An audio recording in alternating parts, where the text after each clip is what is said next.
Thank you, William, for joining us tonight. Please do have a seat.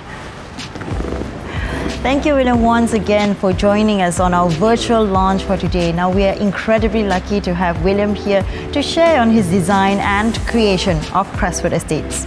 So without further ado, I would like to jump in right straight of the question that intrigues me today.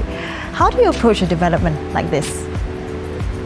Okay, how much time do you have? Okay, briefly, before I begin, just allow me to express our thanks and appreciation to Ibraco for the privilege to be involved in this project. We are very excited.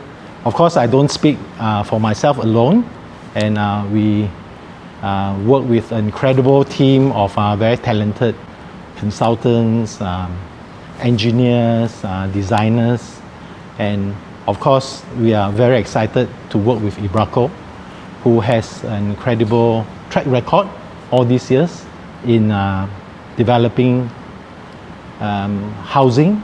So to begin on our approach, I think the first thing we would say is that in every development that we approach, we would like to look at it with an open mind and also a pair of listening ears.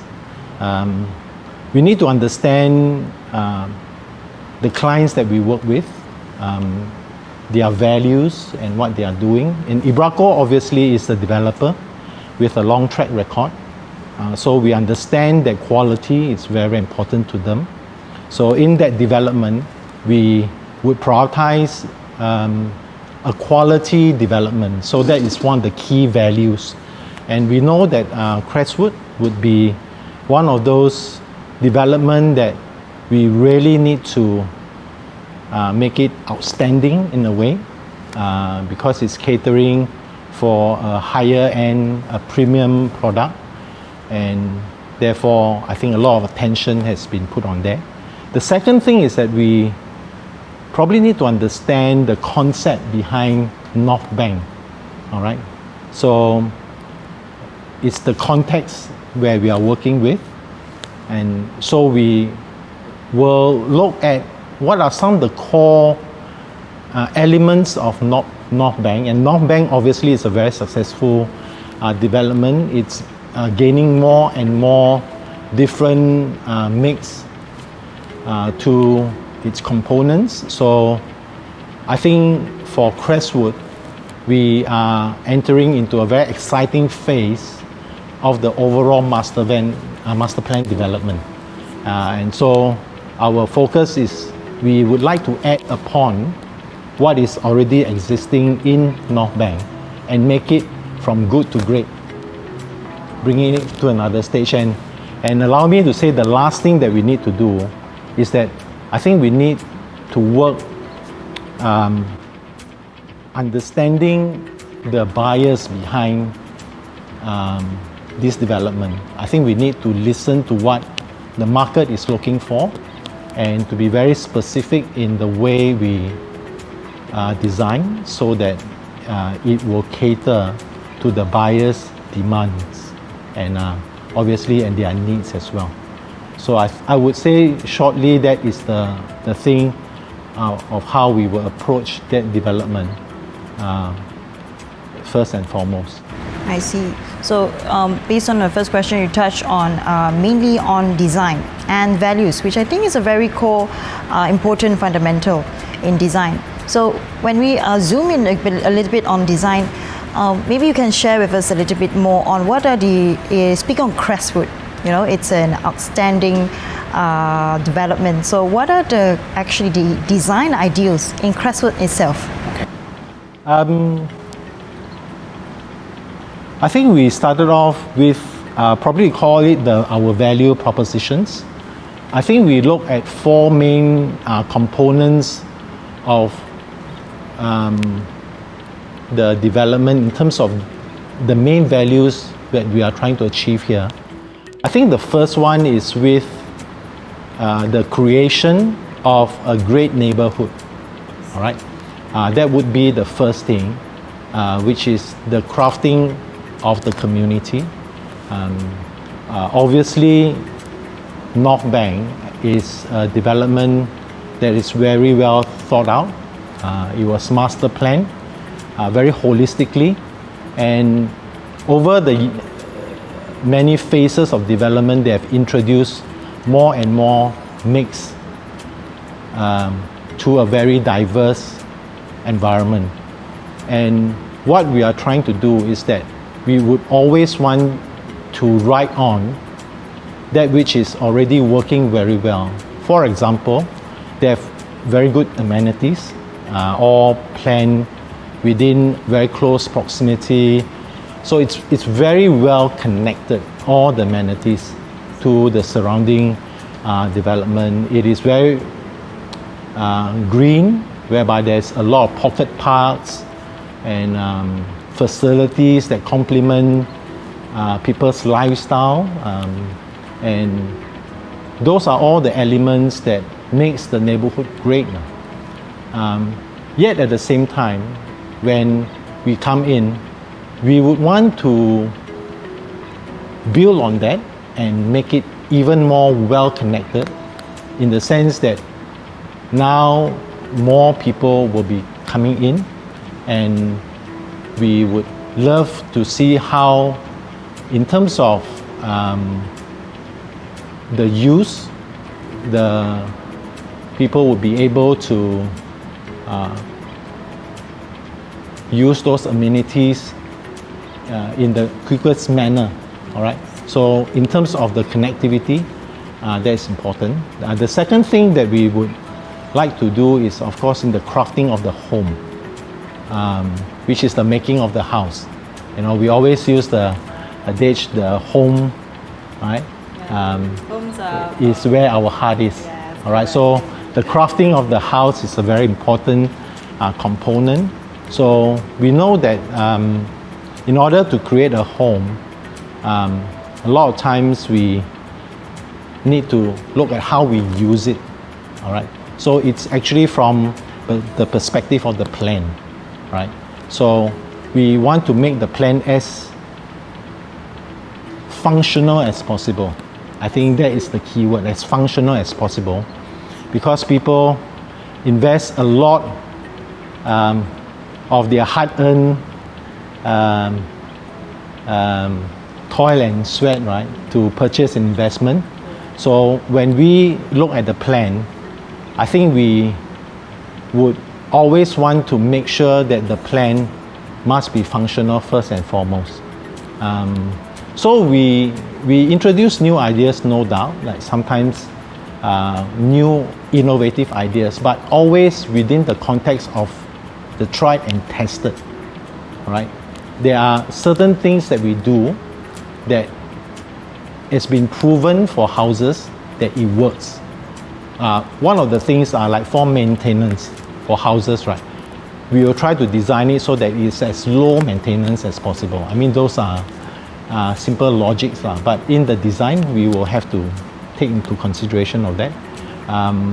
We want to make sure that the things that we design can be built well, so that it doesn't give the buyers potential problems, that kind of thing. The livability of it is a high potential need actually for those who want to call place they stay as their home. Yeah.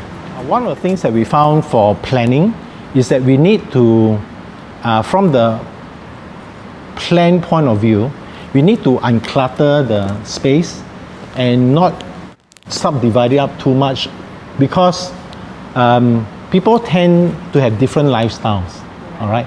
And people will want to customize their lives. And when you subdivide or compartmentalize the space too much, right, it restricts that. So it makes the space overly rigid. So one of the things that we wanted to do for Crestwood is that if you look at the plan, on the ground floor plan, we want to emphasize on its spaciousness, all right? Yeah, and to make it as open as possible, spacious, yet at the same time within the constraint of that openness, you can actually subdivide them into different uses, right?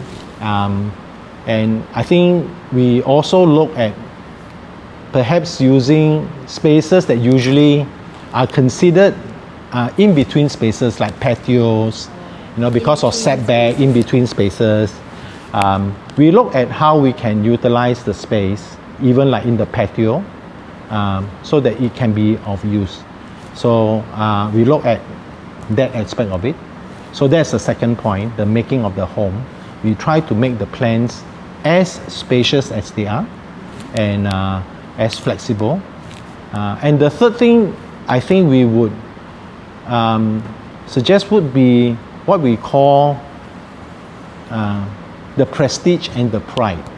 And what I mean by prestige and pride is to do with the details, right? The details, the kind of doorknobs that you use, the small details, and how things are planned, things that matter. It is in how we look at the detailing of the house that gives it that value, right? And detailing would be important. For example, we are conscious about how when you come into a space, you have adequate storage for your shoes. The simple details, but sometimes it is forgotten, right? If you have a house that you need to cater for your elderly, and we forgot that as they age, they can't really walk up the stairs. So for Crestwood, we would say, okay, if we are going to do a house that is 3-story, then let's have the lift, make the lift a key element of the design. And it's for it to be, because it is what we know is a Crestwood Estates is a multi-generational home. So it's built for generations and generations. So the lift itself is actually one of the things that actually propel the lifestyle that we might have in the near future. Yeah, lifts are very important now in order to cater for our elderly parents or even grandparents. And it's also important, sometimes you use it to bring things up, heavy stuff, up to the first floor or second floor. You don't have to struggle up the staircase. I think practical things like that. Yeah. But sometimes we overlook, but we want to make sure that those details are not overlooked. There are many other things, of course, that we will look at from the standpoint of detailing, but basically it's about how the building works. And the fourth, I think, value proposition, we would term it as how the building becomes better with use. Of course, we design the building to look good, and people purchase houses very often just by the outlook, they like it. But for houses to be really endeared and loved, right, you have to live in it. All right. And if you live in a house that is well designed, and we hope to be able to design it well so that when people live in the house, right, they will fall in love with the space eventually because it fits their use, right? So it becomes better and better with use. And of course, with the current new norms, I think we have been locked down kind of in our house for a long period of time. So all of us has become quite aware of our house surrounding. We realize that the house that we are living in this current new norm, can be improved, and we want to make it something better. And a lot of people have looked at extending their house, that it is not just a place to live, now it's also a place to work. Yes, right? Because now we are all working from home. So this is one of the examples of what we mean, it gets better with use.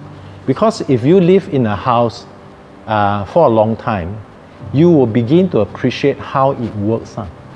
Right? So this value proposition is very important for us, is that we would love to work together with our team of consultants, of course with the client's input and feedbacks that we get from the buyers, so that we know specifically what the things they are looking for, so that we can customize.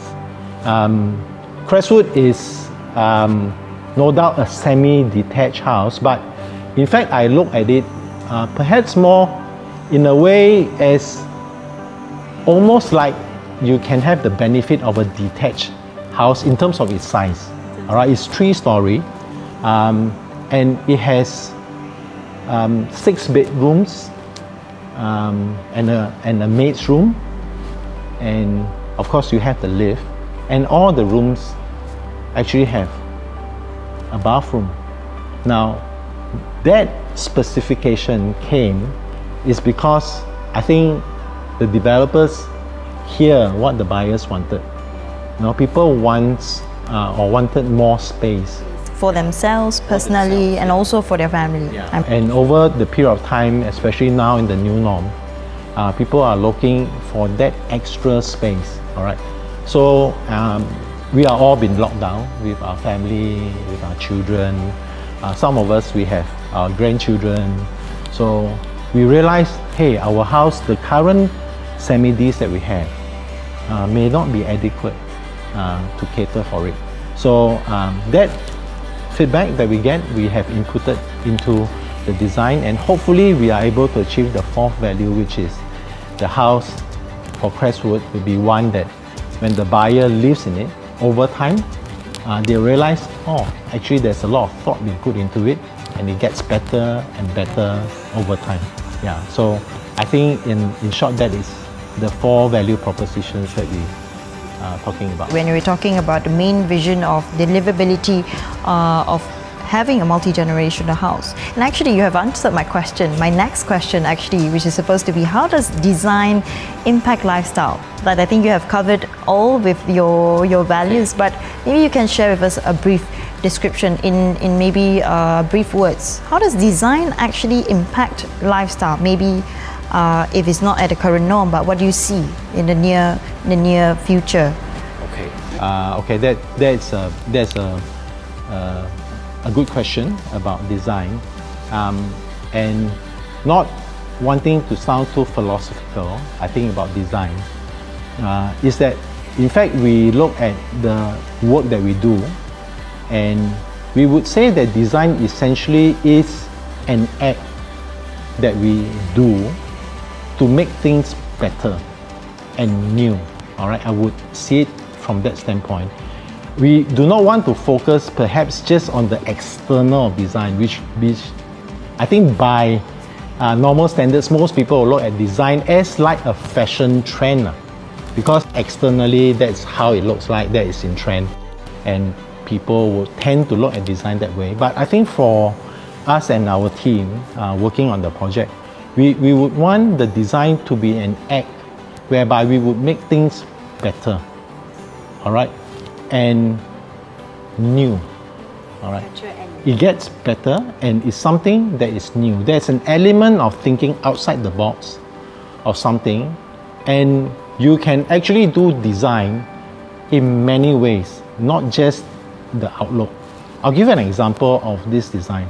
Now, we know that obviously with the current situation for the semi-D houses that we build, our spaces, as much as we are given 7 rooms, in fact, it is still sometimes limited, you know, okay?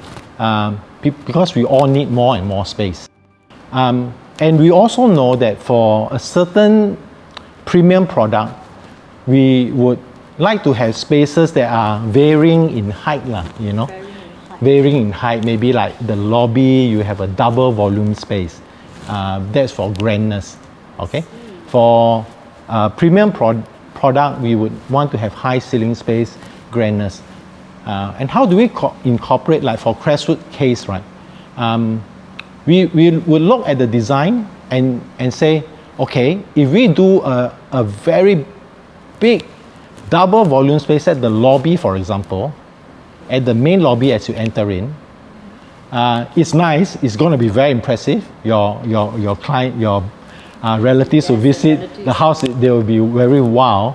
But what will happen is that you will actually diminish the covered area, because when you have a very big void, you actually have to carve out a space in the floor area within the built envelope. So we thought from a design standpoint, can we still do a double volume space and yet not sacrifice too much of our internal space? So we look at the option of, okay, why don't we do that double volume space at the patio, where we have a double volume space, and we can make it in such a way where we have screens that allow light to come in but not the rain, good cross ventilation, all you need is a nice fan. It's a spill out area, you just put it right next to your formal dining, so it can be a spill out space from the dining. You just walk out and you have the patio. And in this lockdown, so many of us spend time in our patios. So why don't have a great patio and still have enough space for your lobby so that you don't sacrifice internal space? So that is an act of design. It's a conscious decision to do something from, maybe, I wouldn't say it's new, but it's a way of thinking. And I think we appreciate working with our client who pushes us to think a little bit out of the box, to incorporate ideas like that. And I think it will work, no? And we will look at the design of Crestwood from many angles, not just the internal planning, the external as well. We will want to make sure that the design is contemporary, but yet at the same time is able to kind of like, portray a sense of elegance, but yet at the same time, it would still be a product of its time. So we will try to marry maybe a modern language with a classical proportion, all right? Rather than and doing something that is like completely too out of the box, right? We can't do that for developments like this, because we cannot experiment on things that we are not sure.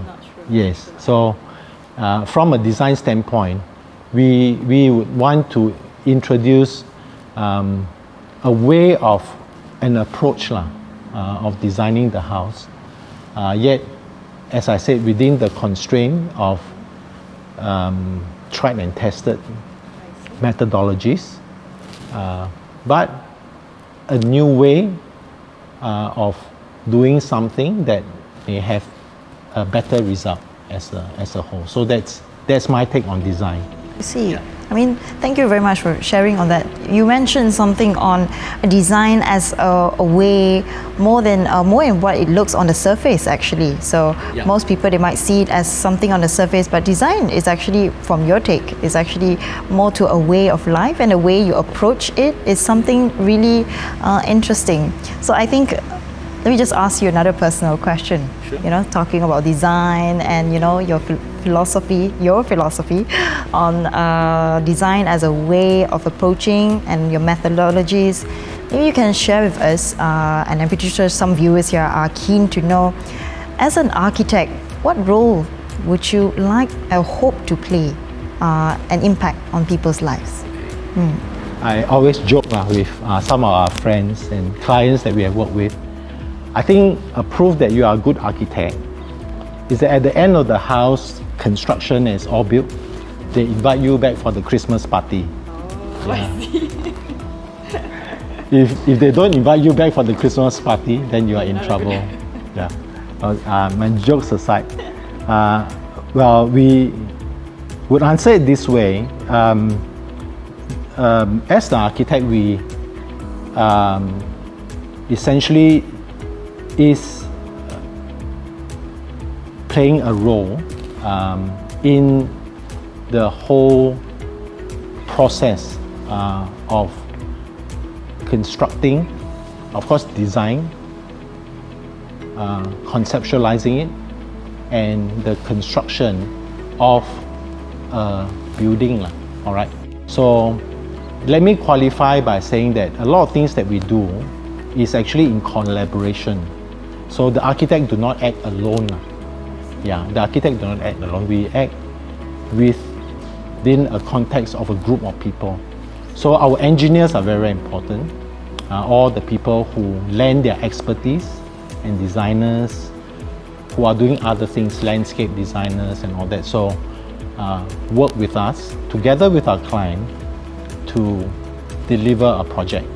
So our role goes beyond just the act of conception, because at some point of time the architect's role will evolve into perhaps even like a supervisory role of ensuring that things are done according to contract, things are built in the right way.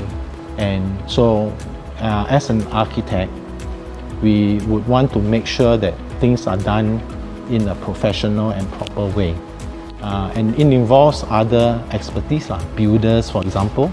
So currently we have probably come to a stage where we have completed the conception stage of the design. But going forward, the journey is now to deliver this design.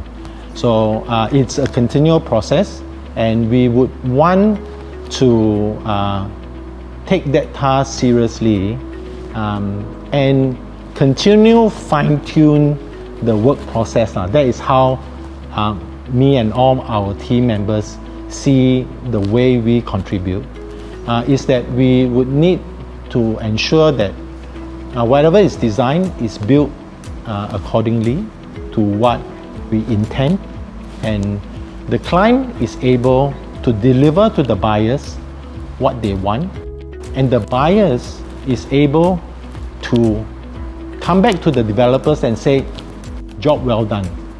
So the architect's role is to mediate along that process to ensure that that is carried from the beginning to the end. So the journey for the architect to be invited back to the Christmas dinner, it's a very long one. All right. Sometimes it takes years for us to start a project and to complete it. And along the way, our role is to make sure that that happens. And hopefully at the end of the day, the buyers, who is our ultimate end user, would be able to say, I'm so proud to have this house.